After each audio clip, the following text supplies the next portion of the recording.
Mesdames et messieurs, bonjour. Bienvenue dans votre tout nouveau numéro d'Agora. Aujourd'hui, nous avons le plaisir de recevoir M. Moustapha Diakhaté, ancien président du groupe parlementaire de Benno Bokk Yakaar et ancien ministre. M. Diakhaté, bonjour. Bonjour, M. Anne.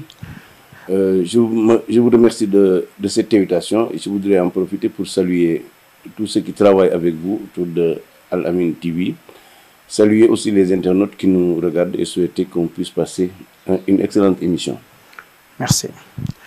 Il y a de cela presque une ou deux semaines, nous avons perdu deux grands érudits, à savoir le défunt porte-parole de la famille de Seydi El Hadji Malick Sy, Pape Malick Sy, et 2 jours après, nous avons perdu le khalife de Thiénaba, à savoir Cheikh Ahmed Tidiane Seck. Et aujourd'hui, je voulais savoir quel conseil allez-vous donner à la jeunesse sénégalaise de s'approprier par rapport à l'aide que ces deux grands érudits ont laissé pour le Sénégal? Effectivement, Jean, je profite donc de cette question pour implorer le Subhanahu wa Ta'ala de répandre sa miséricorde sur ces deux hautes personnalités de l'islam, à savoir Serigne Pape Malick Sy et Serigne Cheikh Ahmed Tidiane Seck de Thiénaba. Moi, personnellement, je ne connaissais pas Cheikh Ahmed Tidiane de Thiénaba, mais Pape Malick, Serigne Pape Malick, je le connais. Okay. Je l'ai fréquenté. Il était, non seulement il avait un immense savoir, mais il était généreux dans la distribution, dans le partage de son savoir. Et c'est ça ce qui me marque le plus. Très modeste. L'autre aspect, oui, c'est là où je voulais en venir, c'est son humilité. Oui. Quand vous êtes avec lui, vous ne pouvez pas savoir que vous avez en face de vous un fils de Serigne Babacar Sy. Oui. Vous ne pouvez pas savoir que vous êtes en face de vous le porte-parole de la famille Tidiane.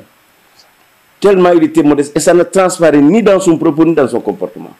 Je crois que ça aussi c'est un exemple que les gens doivent retenir de lui, mais aussi s'en inspirer et se comporter. Parce que la modestie, l'humilité, je crois que c'est l'une des valeurs les plus importantes, surtout pour les leaders. Parce que ça permet de ne pas être arrogant. Oui. Or, malheureusement, le pouvoir rend très souvent ceux qui le détiennent arrogants. Et je crois que le comportement, la vie, la manière de faire de Serigne Pape Malick Sy, c'est une source d'inspiration très utile pour ceux qui exercent le pouvoir. Et j'invite les jeunes à davantage le réécouter. Heureusement, maintenant, le monde, l'humanité dispose d'outils assez performants pour pouvoir reconnaître tout ce que les uns et les autres ont dit. Je souhaite que les jeunes puissent réécouter davantage Serigne Pape Malick Sy pour s'en inspirer. Et je crois que ce ne sera que bénéfique pour eux. Je vais en profiter pour revenir un peu sur le combat des jeunes qui se retrouvent autour de l'idée de Cheikh Anta Diop, à savoir le mouvement Carbone 14. Ils sont dans un combat qui constitue maintenant d'enseigner les érudits et les grands hommes, à savoir les Cheikh Anta Diop, les Seydi El Hadji Malick Sy, les Serigne Touba, de les enseigner dès l'école élémentaire, surtout à travers nos langues nationales. Absolument. Moi, je partage ce combat parce que moi, depuis ma tendre enfance, j'ai cheminé avec Cheikh Anta Diop jusqu'à sa mort. Ouais. Et j'ai grandi aussi à Touba, donc j'ai baigné très tôt dans le milieu du mouridisme. Je crois que la nation sénégalaise doit à ses enfants de les inculquer les valeurs de nos grands hommes. Tout à fait. Parce que en inculquant à la jeunesse les valeurs de nos grands hommes, nous amenons les jeunes Sénégalais, les Sénégalais en général, d'aimer les valeurs qui fondent notre République. Oui. Pour ce qui concerne Cheikh Anta Diop, je crois que étudier son œuvre, étudier son message est toujours d'actualité.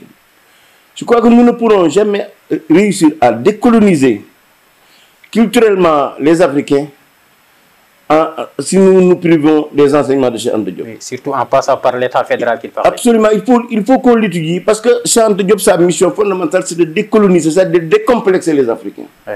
Parce que vous savez que nous, les Africains noirs, nous avons vécu la traite négrière, la colonisation. Finalement, on en était arrivé à avoir même le sous-estime de nous-mêmes. Oui. Alors vous savez qu'une nation ne peut pas être forte si elle se sous-estime elle-même. Oui.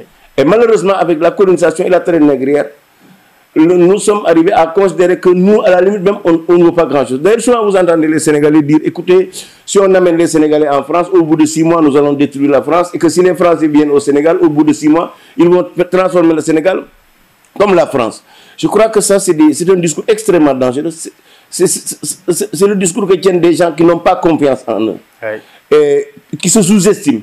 Et je crois que l'enseignement de Cheikh Anta Diop, son but ultime, c'est de libérer les Africains du complexe d'infériorité que les colonisateurs français et anglais nous ont inculqué. Maintenant, nous allons dans le vif du sujet. En 2012, le Sénégal a élu un président de la République qu'on dit né après avoir les indépendances, qui a aussi fait sa cursus universitaire ici au Sénégal. Maintenant, pour une analyse de 2012 à nos jours, cet homme aussi que vous avez soutenu, que vous avez combattu ensemble jusqu'à qu'il ait les règnes de ce pays-là, quelles sont les avancées et les reculs démocratiques depuis 2012 à nos jours? Écoutez, vous savez, pour ce qui concerne les avancées et les reculs démocratiques, je crois que le président Macky Sall, si on regarde ce qu'il est en train de faire, lui, son option, c'est de renforcer les infrastructures, que ce soit scolaires, les routières, ferroviaires, entre autres. Mais pour ce qui concerne quand même la démocratie, je crois qu'il n'a pas encore suffisamment fait dans le sens de la consolidation de la démocratie et de l'état de droit. Je crois que pour le moment, le bilan des présidents Diouf et Abdoulaye Wade, à ce niveau-là, ces bilans sont beaucoup plus positifs que le sien. Lui, il a fait l'option de la construction en termes pour doter le pays d'infrastructures, pour attirer des investisseurs, pour donner le pays d'infrastructures scolaires, hospitalières. Mais pour ce qui concerne la démocratie, je crois que là, il y a des efforts à faire. Bon, la seule grande réforme qui a été faite en 2016, c'était la révision constitutionnelle. Pour moi, ça n'a pas apporté une grande valeur ajoutée par rapport à la démocratie et à l'état de droit.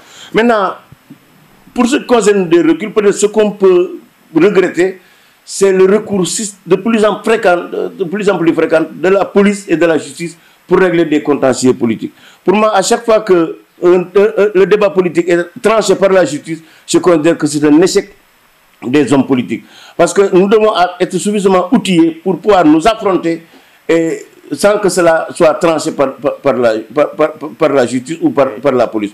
Donc à ce niveau, je crois qu'il y a des efforts à faire pour consolider davantage la démocratie et l'état de droit. Et quand je parle de consolidation de la démocratie, c'est de descendre davantage la démocratie au niveau des populations. Parce que si vous regardez depuis 1960, pour l'essentiel, la démocratie et la République sont prises en otage par une élite, une minorité de Sénégalais. Ça tourne autour de peut-être au maximum 50 000. Alors que le Sénégal, quand même, compte environ, mettons, 6 à 7 millions d'individus majeurs.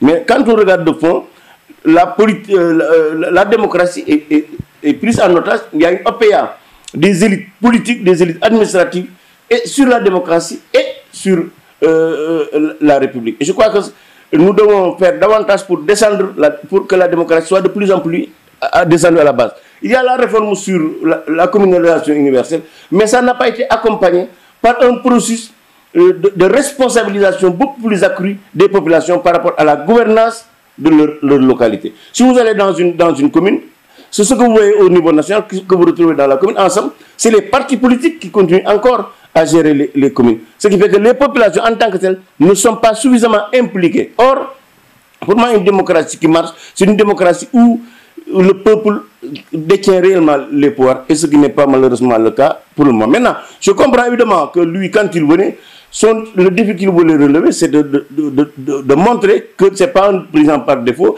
et qu'il est tout aussi capable qu'Abdoulaye Wade pour doter le pays d'infrastructures. Mais pour ce qui concerne la gouvernance démocratique et l'état de droit, là, effectivement, il y a des efforts à faire. Sur ce, ne pouvons pas dire, est-ce qu'on ne peut pas dire donc ce qui facilite par exemple le comportement de ces élites politiques à tenir le Sénégal, peut-être que ça n'avance pas et ça ne bouge pas, tantôt ça revient toujours à la case de départ. Est-ce que le silence de la population, ça aussi, ça ne joue pas? nous, en tant qu'élite, notre responsabilité, c'est d'instruire les Sénégalais pour qu'ils aient le maximum de connaissances, de compréhension des enjeux. Cela leur permet de prendre conscience de leurs responsabilités. Autrement dit, pour que les populations puissent prendre en charge leur destin, il faut les rendre conscients, il faut les rendre exigeants. Et cela passe nécessairement par un travail des élites à travers l'école, mais aussi à travers la formation des militants dans les partis politiques. Ce que malheureusement au Sénégal on ne fait pas. D'une manière générale, on utilise les populations une seule fois par tous les 5 ans au moment des élections. Mais après les élections, elles sont pratiquement écartées du jeu politique. Ce qui, de mon point de vue, est une erreur monumentale parce qu'une démocratie forte, c'est une démocratie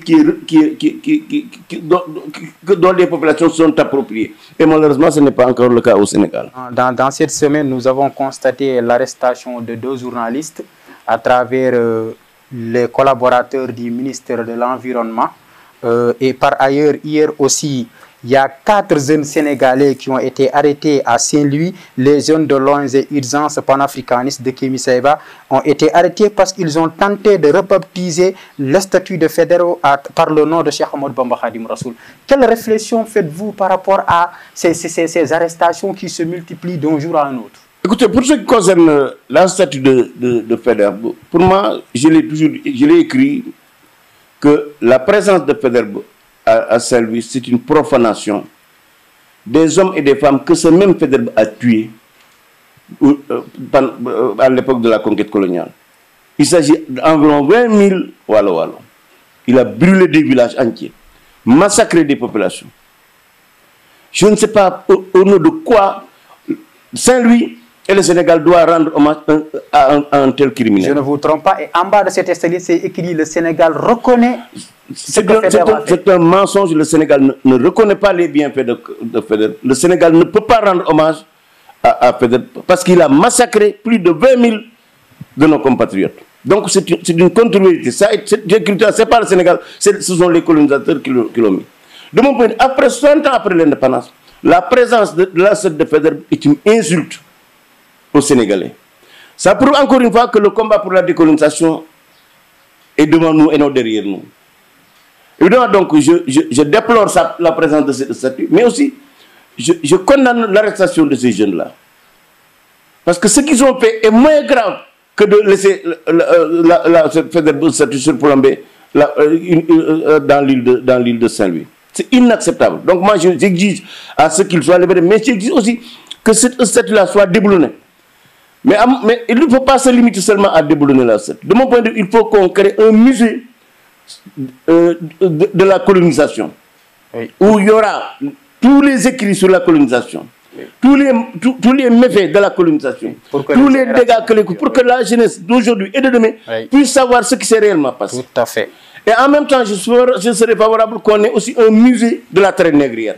Et je crois que l'île de Gorée doit pouvoir abriter ce musée pour que les Sénégalais puissent savoir ce que nous avons vécu au niveau de la traite négrière. Évidemment, cette histoire n'est pas seulement qu'une histoire entre les Européens et nous. Il y a des Sénégalais qui ont participé même dans le massacre des Walo avec Faidherbe. Il y avait même des Sénégalais qui ont participé. Dans la traite négrière aussi, nous avons participé. Mais de mon point de vue, les Sénégalais doivent connaître tout cela, parce que ça leur permet de se préparer pour éviter de pareilles situations dans l'avenir. Donc, moi je condamne la statue, je souhaite qu'elle soit déboulonnée le plus rapidement possible, et je condamne fermement aussi l'arrestation des jeunes, et j'exige que le gouvernement du Sénégal, la mairie de Saint-Louis prennent leurs responsabilités pour que Faidherbe disparaisse dans l'espace de Saint-Louis, son nom, pour ce qui concerne le pont, et au niveau de la place où aujourd'hui trône ça.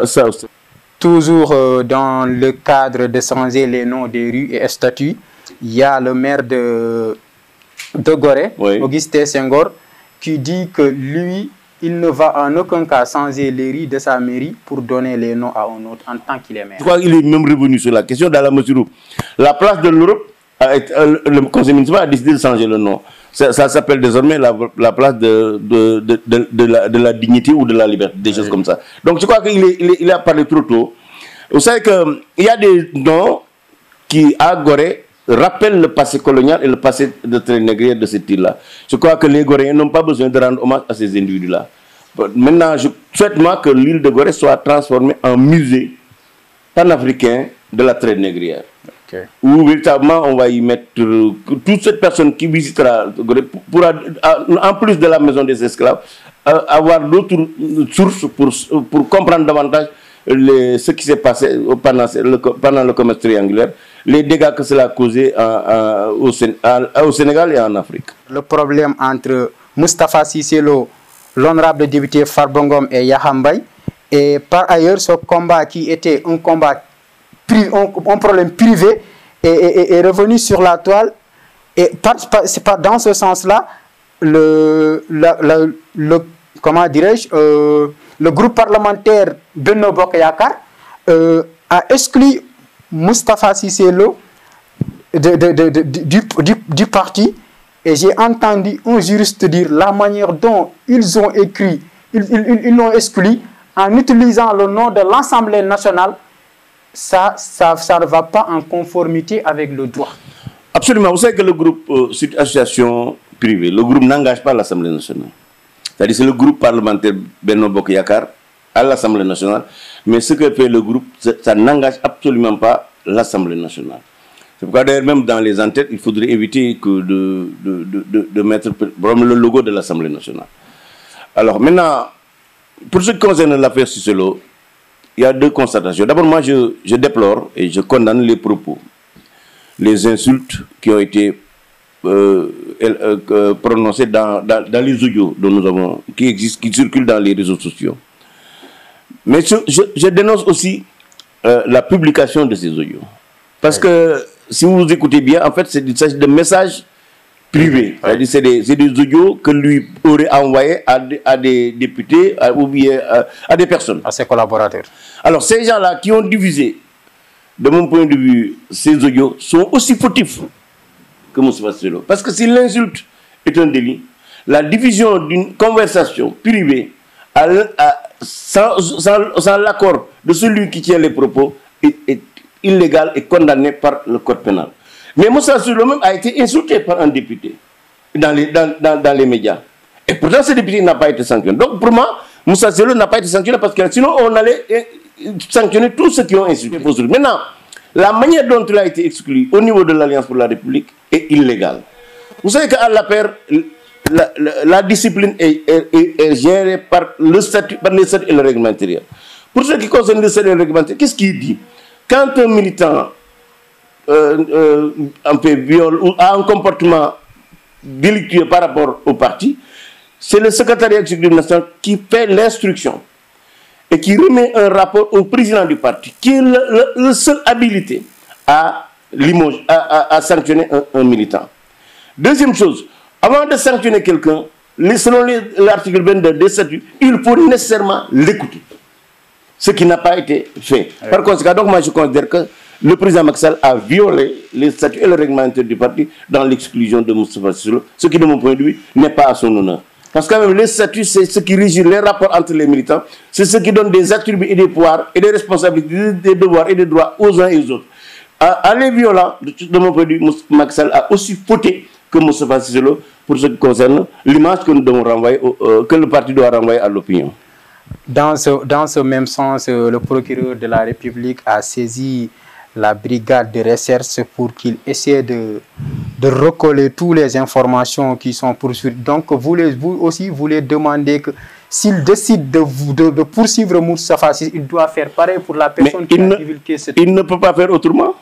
Il ne peut pas faire autrement. Il faut que l'enquête soit une enquête ouverte. Autrement dit, celui qui a tenu les insultes doit être probablement poursuivi, mais celui qui les a diffusés dans les médias aussi doit être poursuivi. Et même les médias qui les ont diffusés dans ce pays. Sauf peut-être les réseaux sociaux, c'est plus compliqué. Mais les sites internet qui ont diffusé ces audios-là peuvent être poursuivis. Donc sinon ça va être ce qu'on appelle une justice du Kumba Amde et du Kumba Mundé. Et je crois que ce ne sera pas accepté. Aussi ni par Moustapha Cissé Lo, encore moins par l'opinion. Nous voulons, la justice doit être là pour tout le monde. Autrement dit, sanctionner Cissé Lo s'il a fauté, mais aussi celui qui a diffusé ces audios-là dans les médias, il doit être poursuivi. Parce que là, le code pénal est plus clair. Par ailleurs aussi, nous constatons qu'après votre exclusion de l'APR et nous constatons aussi que même si ABC il n'est pas exclu de l'APR, il n'est pas très proche du gouvernement comme il l'a été hier. Et aujourd'hui, Moustapha Cissé Lo aussi n'est plus dans l'APR. On constate que le président de la République, il est en train de perdre ses hommes de confiance et ces hommes qui l'ont soutenu et qui l'ont aidé jusqu'à qu'il ait les rênes de ces pays-là. Et quelle réflexion faites-vous par rapport à cette situation que beaucoup de Sénégalais insinuent comme une fernerie? Tout ce dont vous avez parlé, Cissé Lo, moi-même, Aline Badara Cissé, c'est le président du parti lui-même, sans consulter personne, qui décide de leur appliquer un sort, de les exclure ou bien de les mettre en marge. Donc cela renseigne sur le niveau d'absence de démocratie interne dans notre pays, l'absence d'espace de discussion dans notre parti. À la limite, on peut considérer même qu'à l'Alliance pour la République, c'est devenu même une sorte d'esclaverie. C'est-à-dire que Macky Sall se comporte comme un prince, comme un roi, alors qu'un parti politique, ce n'est pas ça. Un parti politique, c'est la règle des statuts et des réglementaires qui doit régir tout le fonctionnement. Alors donc c'est vraiment... moi je crois que c'est pas qu'il se sépare de ses amis, c'est pas grave. Il peut se séparer de qui il veut. Mais cela doit être fait dans le cadre des statuts et des réglementaires du parti. Et malheureusement, c'est Macky Sall qui se substitue et du règlement intérieur et des statuts du parti et qui règne en maître absolu de manière dictatoriale. Je crois que c'est ce qui est inacceptable. Et cela...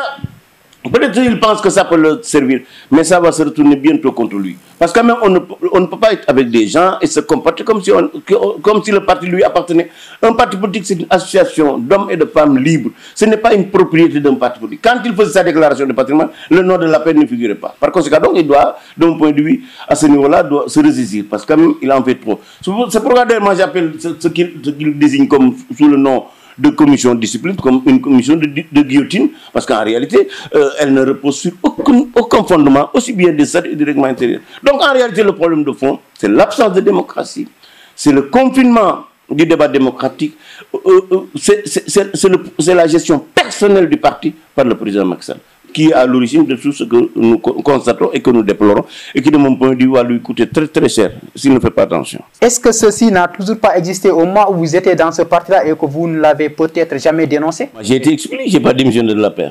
Mais en 2009 déjà.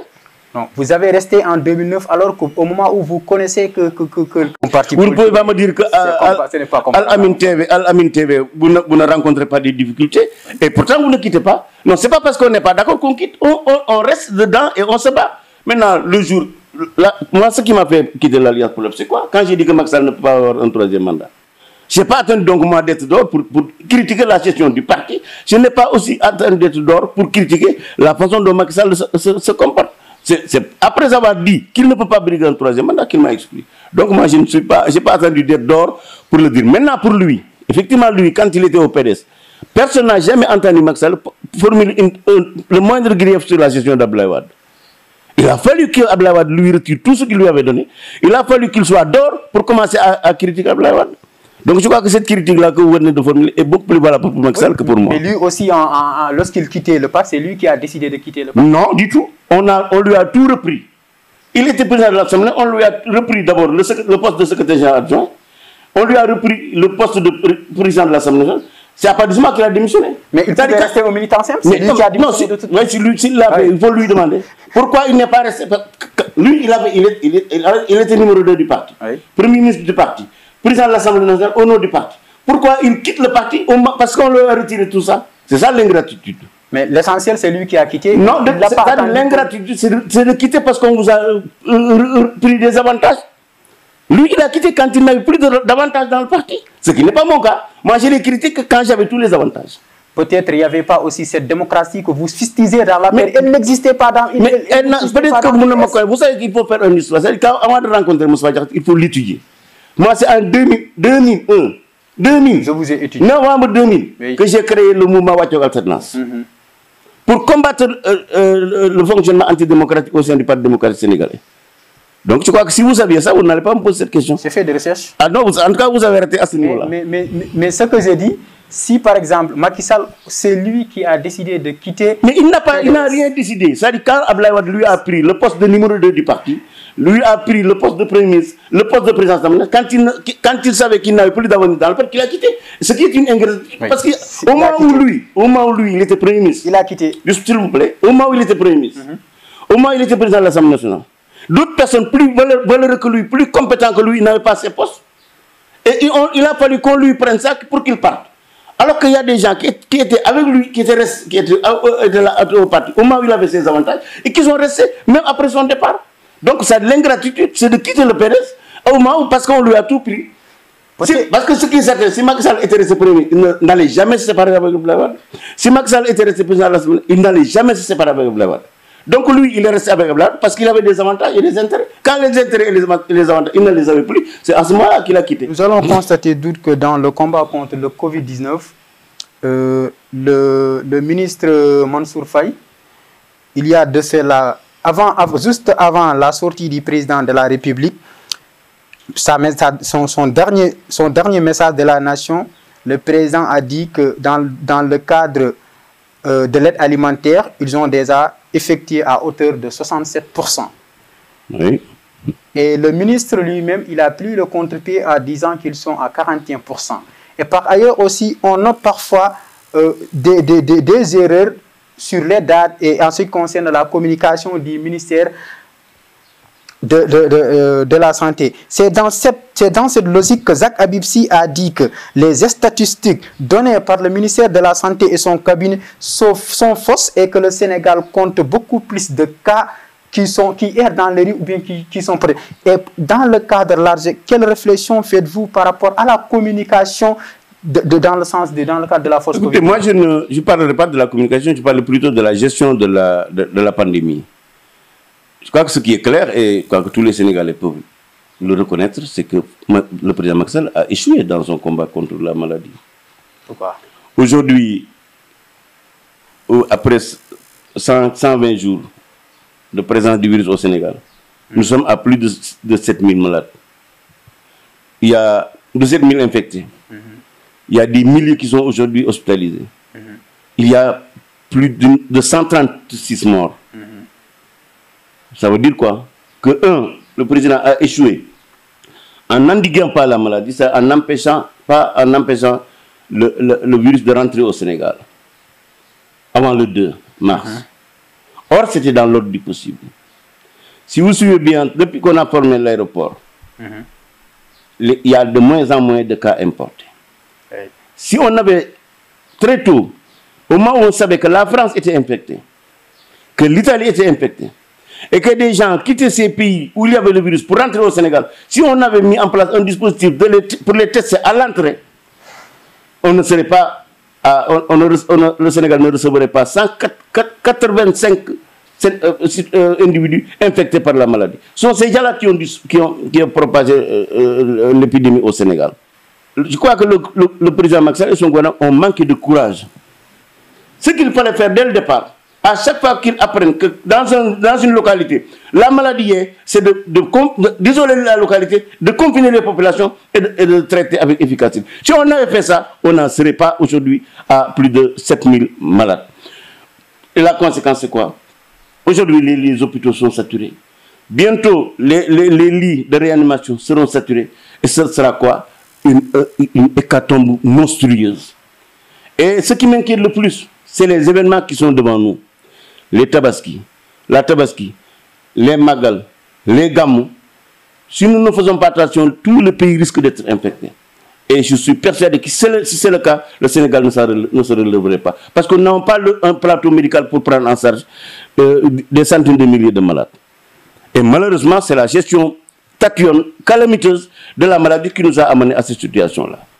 Le président a demandé 1000 milliards pour lutter contre la maladie. S'il avait suffisamment acheté de masques, si tous les Sénégalais disposaient de masques, et que le port du masque soit obligatoire dans l'espace public, il n'y aurait pas de contamination. Parce que pour donner la maladie ou pour la recevoir, ça passe nécessairement par la bouche et le nez. Si vous portez des masques, vous ne pouvez pas transmettre la maladie à une personne.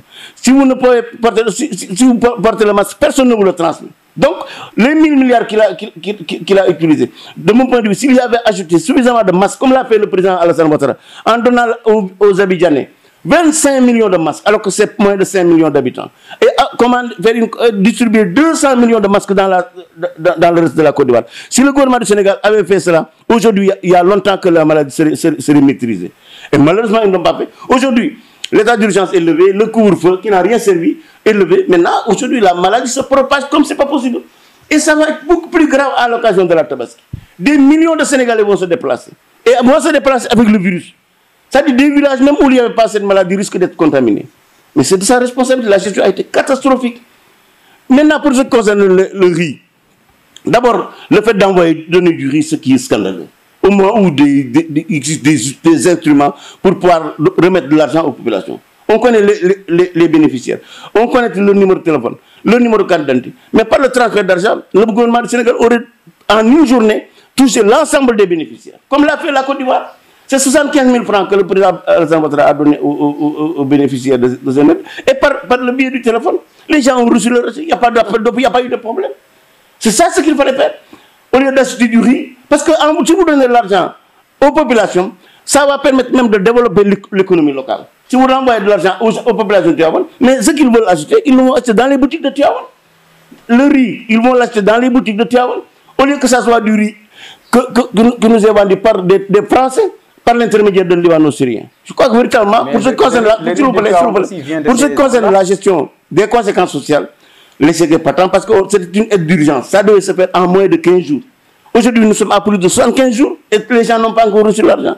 Et d'ailleurs, ce que vous avez relevé qui me semble important, les contradictions entre le ministre et le président de la République, c'est un scandale encore. Parce qu'il ne doit pas y avoir de contradiction dans l'estimation pour ce qu'on a distribué entre le président et ses ministres.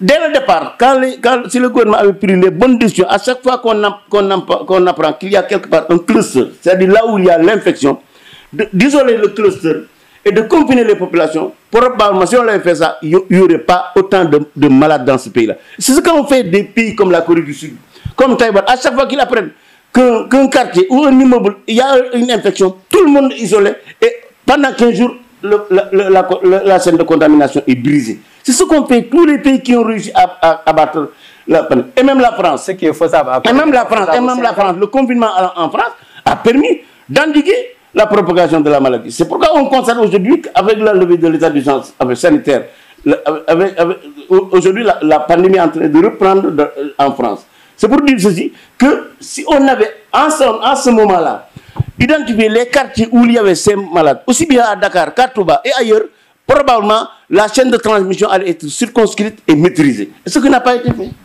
Et ce qu'il fallait faire. Et je crois qu'il faut, en matière de lutte contre les épidémies, il faut toujours s'inspirer des bons exemples. Et aujourd'hui, si vous allez en Corée du Sud, à Hong Kong, à Taïwan, si vous allez au Nicaragua, au Venezuela, c'est comme ça qu'ils ont procédé.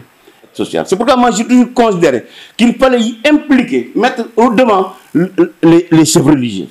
Parce que eux, quand ils parlent aux populations les écoutent. Utiliser une communication il fallait le faire. Ce sont eux qui devaient être mis dehors. Quand le président rencontre les appareils politiques, moi je lui dit que c'est inutile, parce que ces gens-là, personne ne les écoute.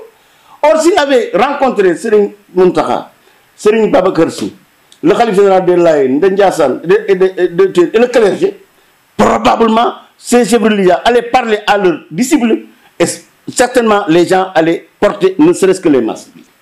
De mon point de vue, c'est à lui de trouver les voies et moyens pour mobiliser toute la population sénégalaise. Et de mon point de vue, le levier maraboutique et le levier du clergé est un levier efficace pour amener les gens à prendre en conscience de l'existence de la maladie, mais aussi à prendre les mesures qu'il faut pour combattre cette maladie. Je crois que c'est le levier-là qu'on n'a pas suffisamment actionné. Et si on l'avait fait, de mon point de vue, on n'en serait pas là aujourd'hui. Ok, parlons de l'affaire de Babacar Ngom et Ndegler. Récemment, le jeudi passé, il a fait face à la presse sénégalaise et il a dit ceci, je cite, « Ce n'est pas un problème de terre mais de vérité, c'est une question de légalité et de légitimité et nous disposons les deux à la fois. » Oui. Et quelle réflexion faites-vous par rapport à ces propos qu'il a dit? Et par ailleurs, les ONG ou bien les activistes, certains Sénégalais ont dit que et on prit le contre-pied de ces propos. Et par la même occasion, la population d'Endengler a été reçue par le ministre Abdou Karim Fofana qui les a proposé de laisser ces terres-là à Babacar Ngom et qu'il les a demandé qu'il va les donner ailleurs. Et le chef de village d'Endengler a dit que bon mo joxe fenen ki soufu kenen lay don man dama sama souf la gëna soxla. Et en quelques minutes. Écoutez, pour ce qui concerne cette annonce de Abdou Karim Fofana, pour moi c'est un scandale. D'abord je me demande qu'est-ce qu'il est allé faire là-bas. Non, s'il vous plaît, non. L'affaire d'Endengler, c'est une affaire de collectivité territoriale. Dans le gouvernement du Sénégal, il y a quelqu'un qui gère la mairie. Non, les collectivités territoriales. C'est le ministère des collectivités, de mon point de vue, qui allait aller s'occuper de cela. Tout comme si je ne comprends pas l'absence du ministre du Commerce dans la résolution de la crise à Sandaga. Je crois très honnêtement que Fofana en fait trop. Deuxième chose, il n'a aucun moyen, aucun pouvoir pour donner 1 mm² à qui que ce soit. Maintenant, revenons au fond des choses. Pour moi, personnellement, je ne reproche rien à Babacar Ngom. Je crois que celui qui a le plus fauté, c'est le président Macky Sall. Et je vais vous expliquer cela.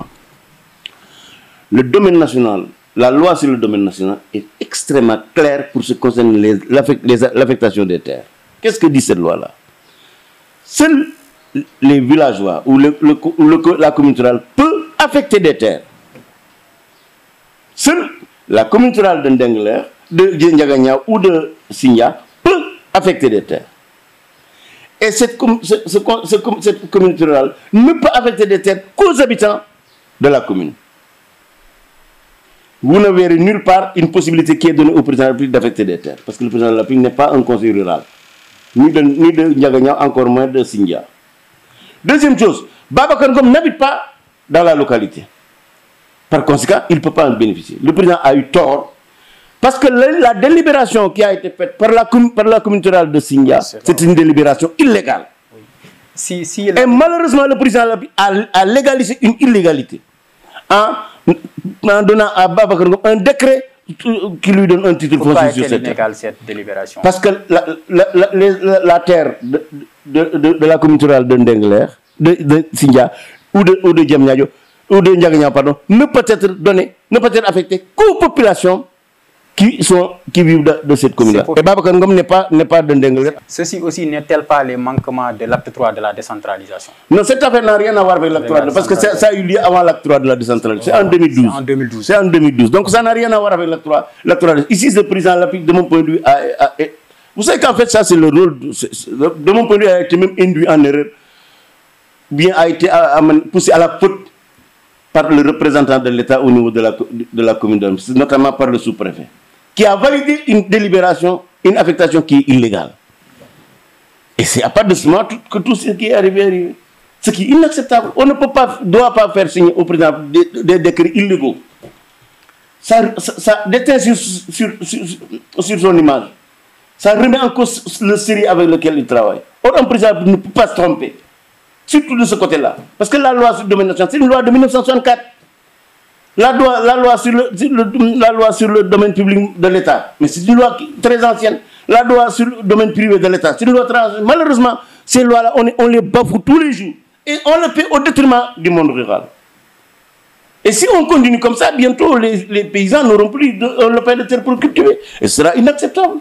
Okay. Il nous reste 5 minutes. Hier, nous avons vu une situation très tendue. On sort un peu du Sénégal au Mali.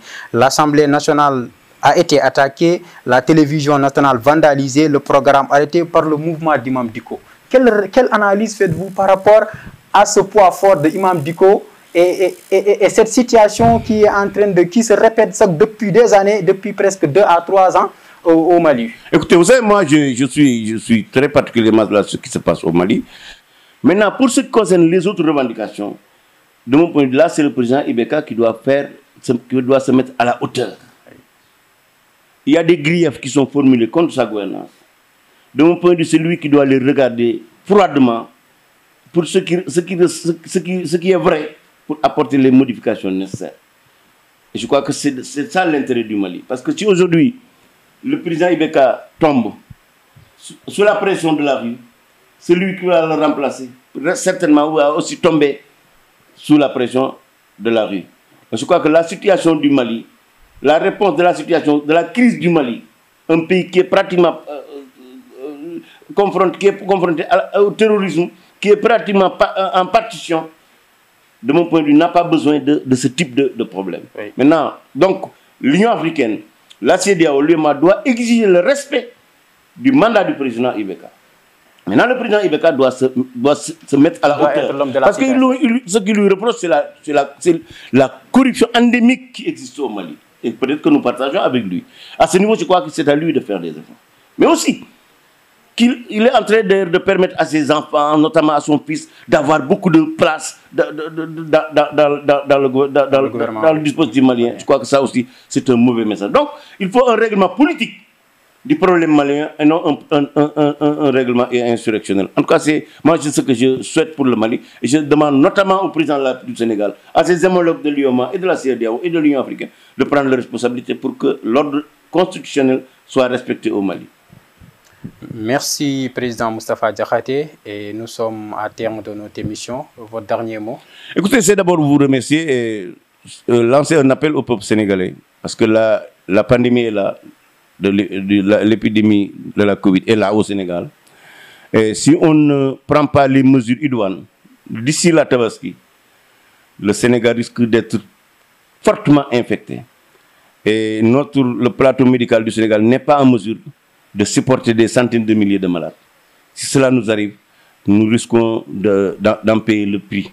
Or, aujourd'hui, chaque Sénégalais est en mesure, de par son effort personnel, de contribuer à atténuer la transmission, la propagation de la maladie. Ça, c'est un de deux. Je lance encore un appel aux chefs religieux du Sénégal pour qu'ils prennent en charge ce combat-là devant la démission du président de la République et de son gouvernement. Merci beaucoup, le président Moustapha Diakhaté, que nous avons eu aujourd'hui le plaisir de recevoir dans notre plateau.